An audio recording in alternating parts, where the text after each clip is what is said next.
நம் தமிழ் மக்கள் அனைவருக்கும் வணக்கம். குறள் 25. ஐந்தவித்தான் ஆற்றல் அகல் விசும்பு உலார்கோமான் இந்திரனை சாளும் கரி. இந்த குறளுக்கு ஒரு முக்கியமான விளக்கம் இருக்கு. வானுலகத்தின் தலைவரான இந்திரன் பெரும் செல்வம் மற்றும் அதிகாரம் அந்தஸ்து கொண்டவர். கௌதம முனிவரின் மனைவியான அகலி மீது இந்திரன் ஆசை கொண்டார். கௌதம முனிவர் இல்லாத நேரத்தில் முனிவரை போல வேடமிட்டு அகலியை ஏமாற்றினார். கௌதம முனிவர் இந்திரன் செய்த தவறால் ஆத்திரமடைந்து, நீ ஒரு பெண் மீதுதானே ஆசைப்பட்டாய், உன் உடல் முழுவதும் பெண் குறிகளே தோன்றட்டும் என சாபமிட்டார். அப்போது இந்திரனின் உடல் முழுவதும் 1000 பெண் குறிகள் தோன்றின.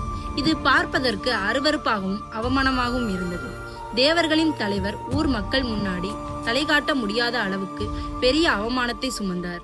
எவ்வளவுதான் பணம், பதவி, அந்தஸ்து இருந்தாலும் ஒரு நிமிடம் தன் ஆசையை கட்டுப்படுத்த தவறினால் இது போன்ற மன்னிக்க முடியாத அவமானம் வந்து சேரும் என்பதை சொல்லவே வள்ளுவர் இந்த உதாரணத்தை பயன்படுத்துகிறார். உலகத்துக்கே தலைவராக இருந்தாலும் தன் ஐம்புலன்களை அடக்க தவறினால் கடைசியில் அவமானத்தை சந்திப்பார். அதே சமயம் ஆசைகளை வென்ற முனிவர்கள் இந்திரனை நடுங்க செய்யும் அளவிற்கு ஆற்றலை கொண்டவர். இந்த நாள் உங்களுக்கு இனிய நாளாக அமையட்டும். நல்லா இருப்போம், எல்லாரும் நல்லா இருப்போம். நன்றி. தினமும் ஒரு குறளுக்கு நம்ம சேனலை சப்ஸ்கிரைப் பண்ணிக்கோங்க.